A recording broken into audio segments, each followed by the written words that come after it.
خیر مقدم ہے آپ کا سمے نیوز نیٹ ورک میں، اور آپ دیکھ رہے ہیں عالمی سمے، خصوصی پروگرام عالمی یوم اقلیتی حقوق کے ساتھ حاضر ہوں میں شباب انور۔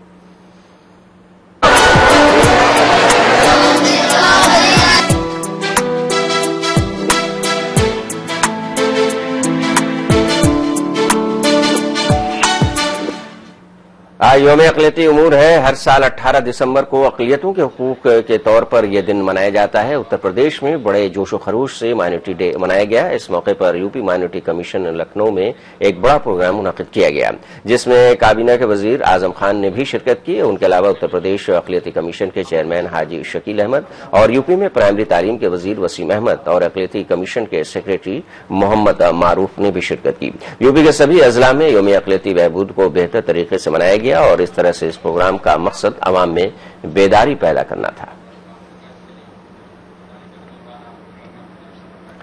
یو پی محکمہ اقلیتی بہبود کے ڈائریکٹر جناب فیض الرحمان نے اقلیتوں کے حقوق پر روشنی ڈالی۔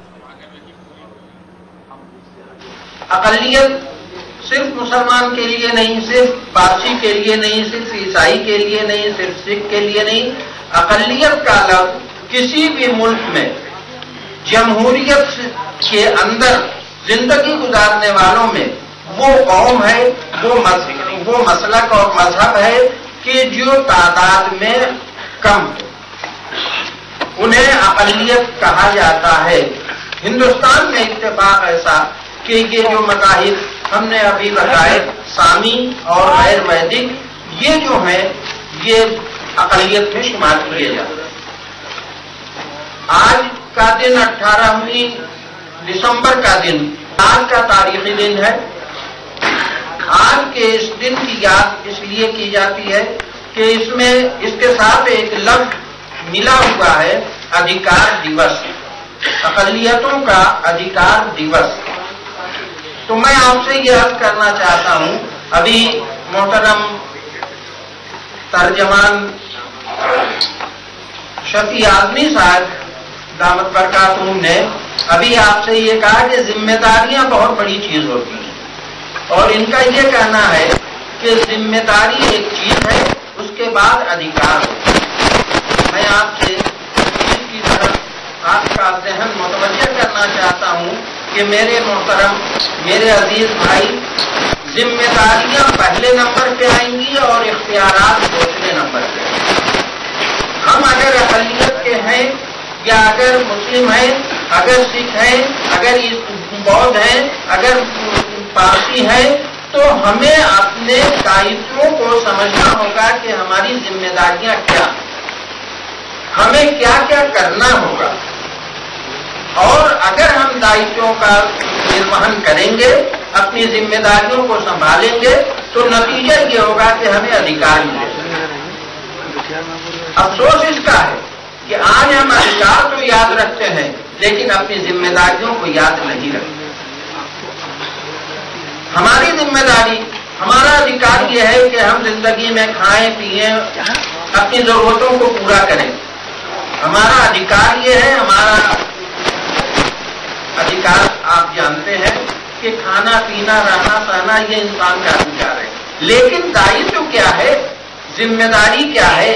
کھانے کے اسباب کا فراہم کرنا، کھانے کی چیزوں کو اور رہنے سہنے کے لیے مکان بنانا۔ رہنا تو ادھیکار ہے، لیکن مکان بنانا آپ کا دائتو ہے۔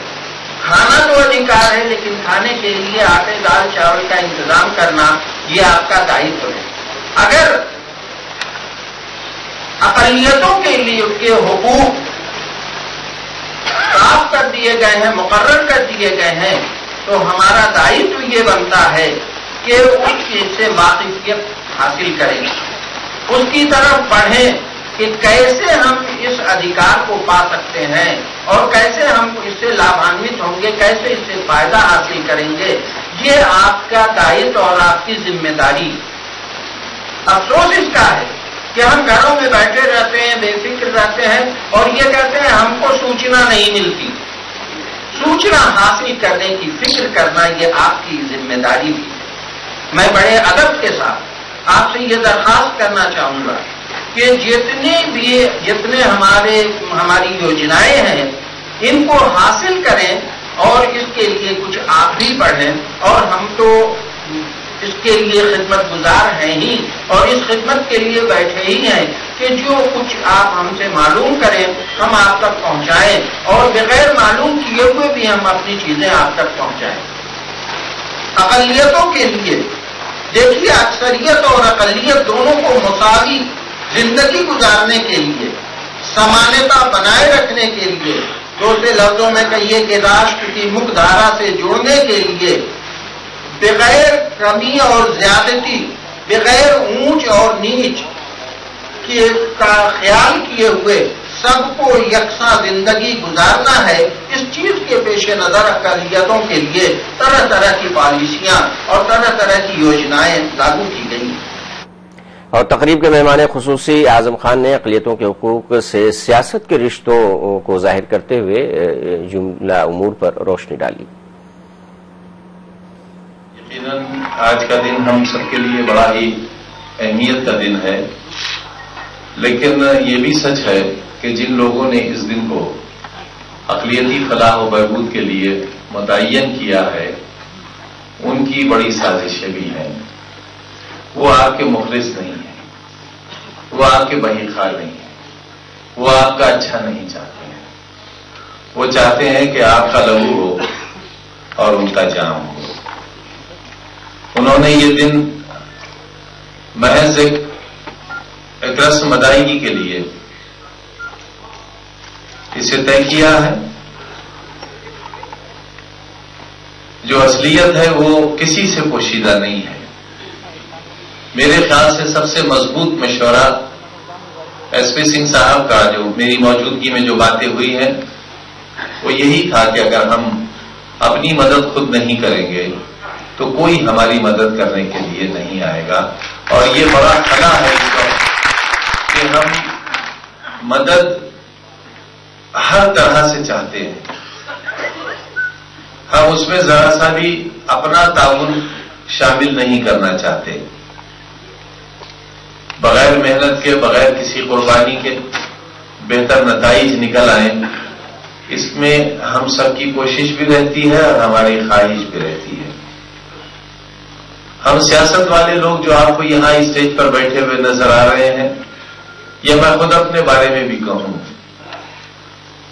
کتنی جدوجہد ہوگی زندگی کے ساتھ، کتنی راتیں اور کتنے دن ایسے گزرے ہوں گے جو اپنے نہیں ہوں گے اور جن میں اپنے لیے کچھ نہیں ہوگا۔ تب کہیں آپ کے دل سے آواز نکلتی ہے۔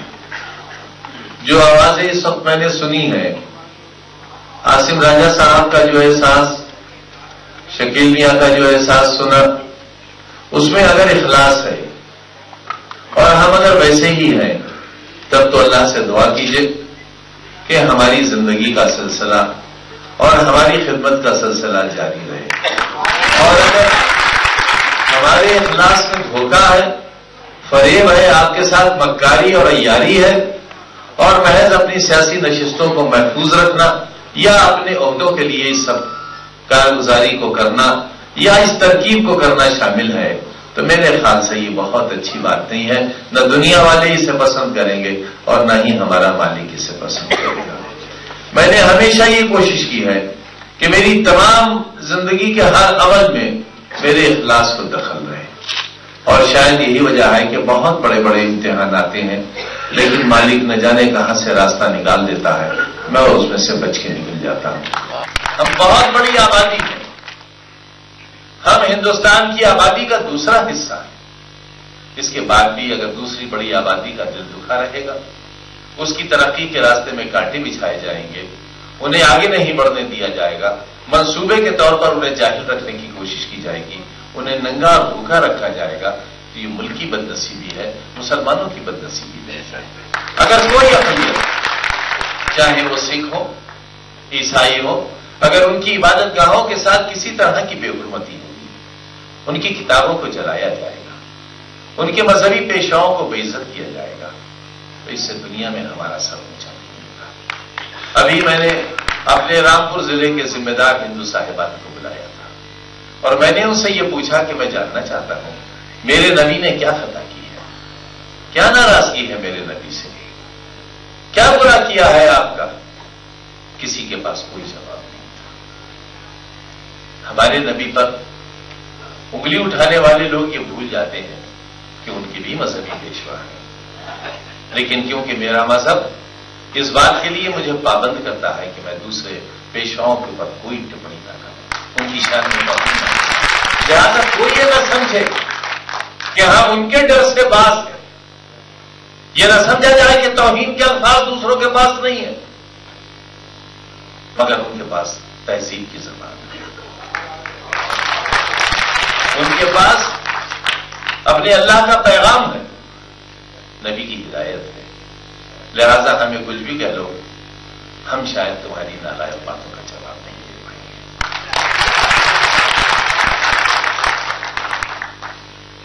میرے خیال میں ان باتوں کی بہت شہرت بھی بہت فائدے مند نہیں ہے۔ ایک ایسا شخص جسے کوئی نہیں جانتا تھا، اسے پوری دنیا جانتی ہے۔ میں اکثر کہتا ہوں کہ اگر کسی کو اپنے نام کی شہرت کرنا ہے اور وہ یہ چاہتا ہے کہ گل ایک کالا دھبا لگا ہوا اخبار میں اس کا فوٹو آ جائے، تو ابھی حضرت گنج میں جائے، پپا جامع اتار دے اور کرتا اٹھا لے، کل اخبار میں خبر چلے۔ کچھ لوگوں نے ایسا ہی کرنا شروع کیا، بجائے اس کے کہ اپنی خدمات اور اپنے کارناموں سے پہچانے جائیں۔ کوئی بلا کہہ دیتا ہے، کوئی کتا کہہ دیتا ہے، کوئی حرامی کہہ دیتا ہے۔ کیا یہ شریفوں کی زبان ہے؟ کہاں لے گئے ملک کو؟ گائے کے نام پر سیاست کرنے والے لوگوں نے پرسوں 200 کروڑ کے چیک ان سے لے لیے جو بیف کے بہت بڑے اسپتال۔ آج جواب دیے نہیں بن رہی ہے بھارتیہ جنتا پارٹی کو۔ ہمارا گائے کا معاملہ یا گنگا کا معاملہ ہرگز نہ جوڑا جائے ملک کی دوستی یا دشمنی سے۔ ہمیں سب کو اپنے ذہنوں کو صاف کر لینا چاہیے کہ حب الوطنی ہمارے ایمان کا حصہ ہے۔ اللہ تعالیٰ کی اور ہمارے مالک کی پہچانوں میں سے پہچانے ہیں چاند، سورج، ستارے، ندیاں، پہاڑ، سب اس کی پہچان، اس کی نشاندہی کرتے ہیں۔ ہم کیوں اس کے دشمن ہونے لگے؟ گنگا ہندوؤں کے لیے نہیں، مسلمانوں کے لیے، سکھوں کے لیے، عیسائیوں کے لیے، بلکہ ہر وہ انسان جو زمین پر رہتا ہے، ہر کسی کے لیے رہتا ہے۔ ہم کیوں اس کا احترام کریں؟ لیکن جب کوئی موضوع نہیں رہ جاتا، جب سیاست کے میدان میں لوگوں کے پاس کچھ نہیں رہ جاتا، تو پھر ہماری طرف نظر جاتی ہے۔ ہمیں مشتعل نہیں ہونا ہے۔ اور یہ بھی آپ سے عرض کر دوں، الیکشن بہت دور نہیں ہے۔ ہم یہاں جمع ہیں تو یہ ہماری سیاست کا ایک حصہ ہے، جس سسٹم کے تحت ہمارا نظام چلتا ہے، ہماری خوشیاں اور ہمارے غم جس سے جڑے ہوئے ہیں۔ یہ چھوٹا سا کتابچہ جو پیش کیا گیا، اس میں ساری اسکیمز ہوا ہیں جو کسی سیاسی سسٹم کی دین ہے۔ آج ہی کیبنٹ میں اردو ٹرانسلیٹرز کے لیے ان کے پروموشن کے واسطے ان کی عمر گھٹا کر، ان کے تجربے کی عمر گھٹا کر پروموشن دینا طے ہوا ہے۔ میں اس کے لیے مبارکباد۔ یہ ساری چیزیں کیوں ہوتی ہیں؟ اور بھی سرکاریں رہی ہوں گی، اوروں نے کام کیے ہوں گے، لیکن جس جرات اور جس دیانت کے ساتھ ہم کام کرنے کی کوشش کرتے ہیں، یہ تبھی ممکن ہوتا ہے جب سسٹم ہمارا ساتھ دیتا ہے۔ اگر سسٹم ہمارا ساتھ نہیں دے گا تو ہم شاید اتنا کام نہیں کر سکیں گے، یا تو ہم اسی غلاظت کا حصہ بن جائیں گے، اور اگر وہ غلاظت اچھی نہیں لگے گی تو ہم غلاظت سے دور ہو کر اکیلے کھڑے ہو جائیں گے۔ سسٹم کو اپنا کام میں رکھو، اپنے قبضے میں رکھو، اور ناراضگی کی باتوں کو اس وقت مسئلہ نہ بناؤ۔ بہار کے چناؤ سے سبق مت لو، بہار کے نتیجوں سے خوش ہو۔ ہم نے کہاں غلطی کی ہے اور کہاں صحیح کیا ہے، ہم سے کہاں سیاسی چوک ہوئی یا نہیں ہوئی، آج اس کی بحث کا وقت نہیں ہے۔ ہمیں نتیجوں سے فائدہ اٹھانے کی ضرورت ہے۔ میں نے چناؤ کے دوران بھی کہا تھا کہ فاشسٹ طاقتوں کو ہارنا چاہیے، اور نتیجوں کے بعد میں نے کہا تھا کہ اگر یہ نتیجے نہ ہوتے اور بھارتیہ جنتا پارٹی کو وہاں طاقت مل گئی ہوتی تو آج پورا ہندوستان جل رہا ہوتا اور اتر پردیش کے آدھے ضلعوں میں کرفیو لگا ہوتا, ہماری بستیوں کی روشنی اس کی دیوالی منائی گئی ہوتی, اور یہی ہونا تھا. ایک صوبے کے نتائج نے ہندوستان کے تمام فاشسٹوں کو اپنے گھروں میں گھس جانے کے لیے مجبور کر دیا. کس سمجھداری سے فیصلہ لیا گیا؟ برقعے اتار دیے ماؤں بہنوں نے,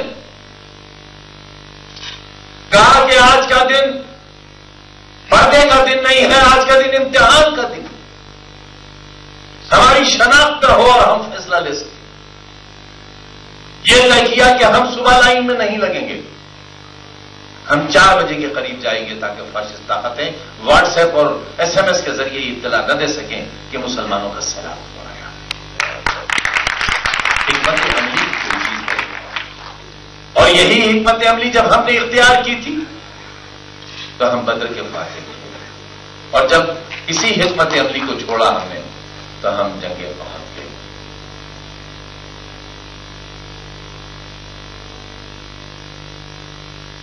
شکست سے گزر جانے والے.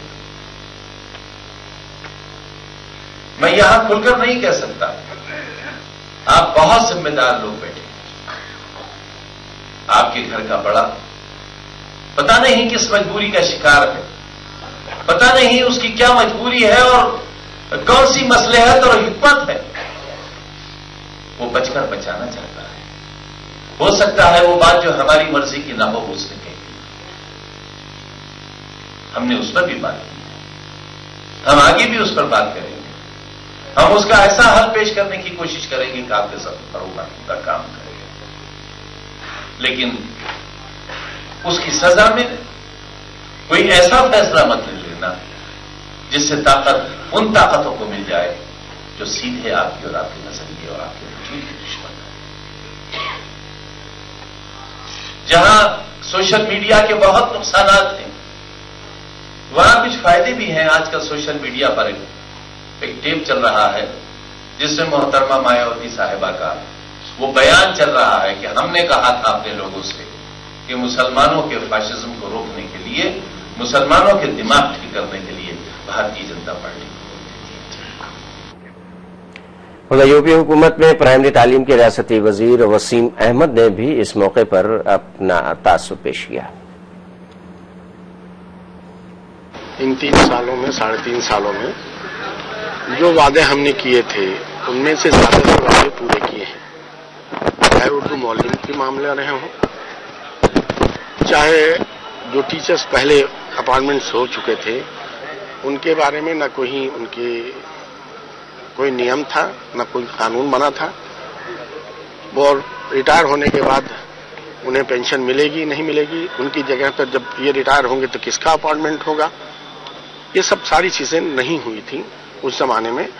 ایک بارگی اپائنٹمنٹ ہو گیا کہ تھے ماننی نیتا جی نے ملائم سنگھ یادو جی نے کر اس کو کہا اور ہو گیا تھا, اور اعظم بھائی کی ساری کوششوں کی بدولت. تب ہم لوگ ودھان سبھا میں بھی نہیں تھے, لیکن اس وقت یہ چیزیں چھوٹ گئی تھیں. سرکار چلی گئی, بہوجن اور بھارتیہ جنتا پارٹی کی سرکار آ گئی, جس کی وجہ سے وہ ساری چیزیں پڑی کی پڑی رہ گئی تھی. لیکن ان چیزوں کو بھی ہماری سرکار نے ماننی اکھلیش یادو جی مکھ منتری جی کے کہنے پر ساری چیزیں ان کو بھی جو نیم نہیں بنے تھے ان کو بنوایا گیا. دوسری بات یہ ہے جو ہم نے کہا تھا معلم اردو کے ہم اپائنٹمنٹ کر دیں گے, ہم نے 4280 ایک بار نکالی جس میں سے 2300 اپائنٹمنٹ ہو چکے ہیں, لیکن 2100 بچے ہوئے تھے ہمارے ہی میں سے, اپنے میں سے ہی کچھ لوگ جا کر کے کورٹ میں اس کو اسٹے لے لیا, جس کی وجہ سے وہ پڑی ہوئی ہے اور وہ اپنا ہی نقصان ہے.